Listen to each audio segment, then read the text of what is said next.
বিষয়টা হলো যে রোগী 3টার দিকে রোগীটা অ্যাডমিট হয়েছিল এই শ্বাসকষ্ট নিয়ে আর কি। তো আমরা প্রাথমিকভাবে রোগীকে এই যেহেতু অক্সিজেনের মাত্রা ভালো ছিল আমরা ভর্তি করছি, অক্সিজেন চলতেছিল।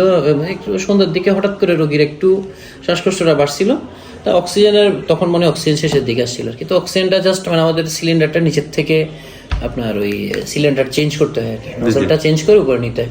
মাঝখানে ধরেন 8 থেকে 10 মিনিটের মতো হয়তো একটু সময় হয়ে গেছে। যারা পাশে রোগী আছে ওনারা বলতেছে 20 থেকে 25 মিনিট। আমি তো আসলে আমি যতটুকু দেখছি আমি আমারটা বলতেছি, রোগীদের আসলে কি 20 থেকে 25 মিনিট যদি হয় এটা কি দুর্বলতা?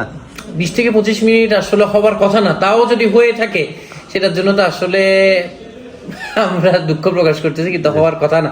তবে আমি আমার যতটুকু 10 থেকে 15 মিনিট আমি এটাই করতেছি। 15 মিনিট মানে সিলিন্ডারটা নিয়ে লাগাইতে রোগীটা মানে কি সমস্যা নিয়ে এখানে আসছে? রোগীটা সিভিয়ার আছে, মানে শ্বাসকষ্ট, তীব্র শ্বাসকষ্ট নিয়ে আর কি, তীব্র শ্বাসকষ্ট নিয়ে ভর্তি ছিল।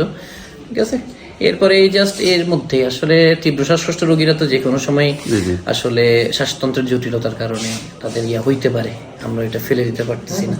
ঠিক আছে, এটা একটা দুঃখজনক ঘটনা। আসলে আমরা আমাদের পক্ষ থেকে চেষ্টা করছি যদি কোনো ধরনের আসলে গাফিলতি হয়েও থাকে সেটার জন্য আসলে আমরা অসংখ্য ধন্যবাদ।